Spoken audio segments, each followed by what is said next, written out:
What is up, people? Today I will be reviewing Alita Battle Angel, and I got that coming up for you next.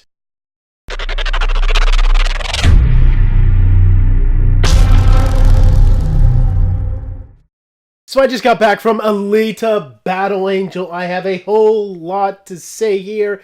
This movie was one that I was actually looking forward to seeing last year. It got pushed back to this year, and there is at least a lot of anticipation for this movie for me, just because even though I have not read the source material, it just looked freaking cool. And this movie was directed by Robert Rodriguez, and it stars Rosa Salazar, Christoph Waltz, Jennifer Connelly, and Mahershala Ali. Now, right off the top, I know that everybody is saying this, but I have to just compliment Robert Rodriguez in just recreating this world for the big screen.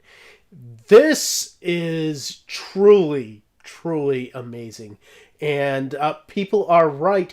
I haven't seen this kind of stuff on screen since Avatar, and that might have something to do with the fact that James Cameron actually did produce this movie, and in fact, a while ago acquired the rights, and at one point was going to direct it, but regardless, this movie is beautiful, and every single frame is artificial. This is a very artificial looking movie. There's a lot of CG here, but this is some wonderful, wonderful looking CG, and it's just a wonderful looking movie. And along with that, you just have a world that is very rich with culture that you see here, and there is actually a lot of backstory that the movie goes into that fills you in on what happened to this world before we are seeing it, which is pretty much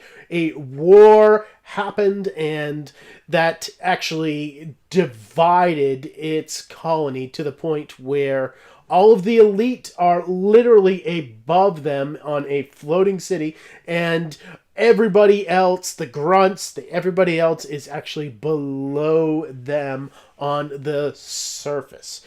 And, surface people want to get up and be the elite, and they will do whatever it takes to be that elite society in the sky, and that is where you have the conflicts on the ground level. And that just makes for some really interesting and very rich storytelling, and I really did appreciate just the overall world that is recreated here. And along with that, you are really just put into this world that it vaguely resembles our world, and for that you really do have to get doled out all of this information in a way that is very easy to understand. And I feel like other adaptations of mangas or animes, that is where they get into trouble. I felt like Ghost in the Shell got into trouble when it came to that.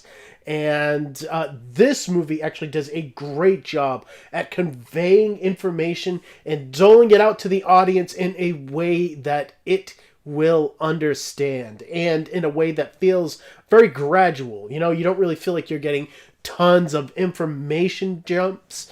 You are really figuring all of this out as Alita is figuring it out, and at least for the first half of this movie, she is literally our avatar into this world, and we are seeing everything through her eyes as she sees it. And so basically what that means is it is very important to get the character of Alita right. And what I will say is, because of the top-notch CGI that is done here, this character looks amazing. And because of that, this movie sells this character to you in a great and unbelievable way. I was never not on this character's side, and I was always drawn in by this character as she discovers this new world that she is in. And it's just a great just feat as far as CGI is concerned. And as far as the mocap that Rosa Salazar did and the voice work that she is doing here, it is great. You can definitely tell that mocap was done here just because of the facial features and the facial expressions that are done here. And it never really breaks your immersion, and that is important. And then you have these side characters, which most of them are excellent. You know, Christoph Waltz is like her Geppetto. That's what I really consider it as. You know, he is the guy that fixes her and makes her real, and really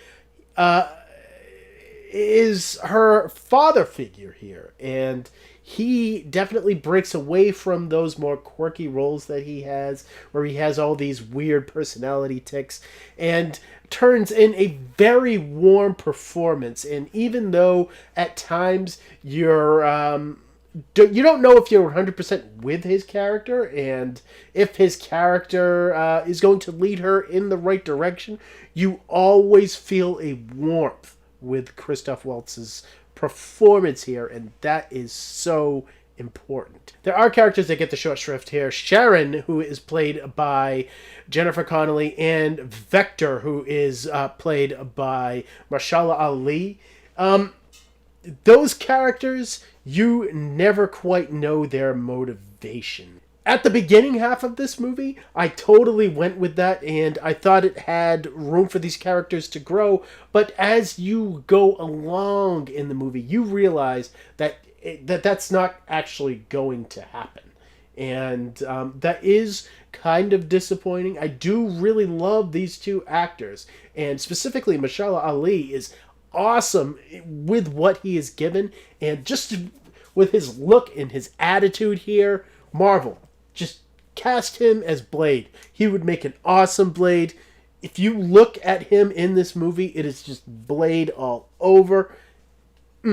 I want him as Blade. You have Kean Johnson playing Hugo. This is a character that actually has places to go with this movie, but I just didn't like his performance. This feels very amateurish, and he just doesn't rise to the caliber of everybody else here.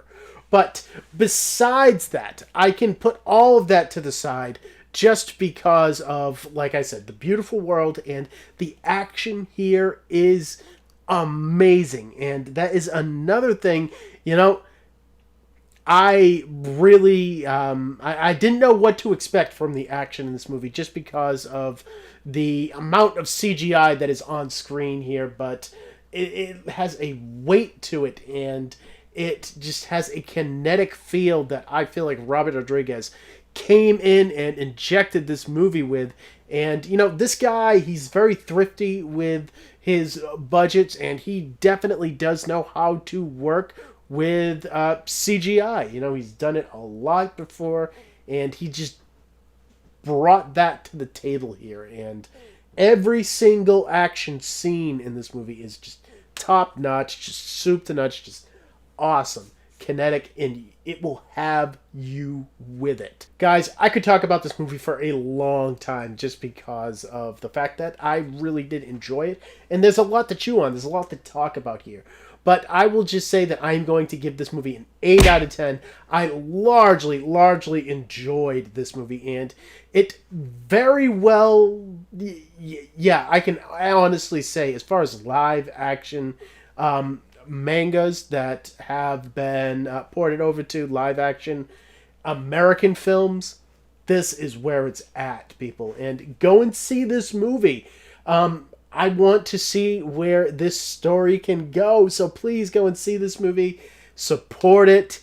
It looks like it might hit #1 this weekend, but it's gonna need a lot more of a push to get back its budget so we can see where this full story goes.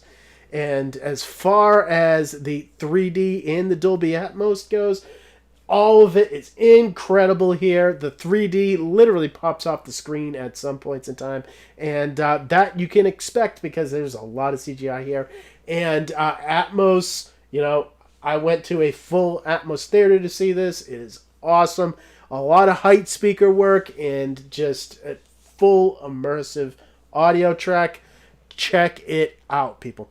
And so next, I do have to review Bohemian Rhapsody for you guys in 4K, Ultra HD, and Blu-ray. I will definitely have that coming out for you. And A Star is Born and Overlord are on their way to me right now as we speak. I have a lot coming out for you guys. So subscribe so you know when those videos come out, because you know you want to see them. And as always, thank you for watching my videos. You guys are awesome, and I will see all of you next time.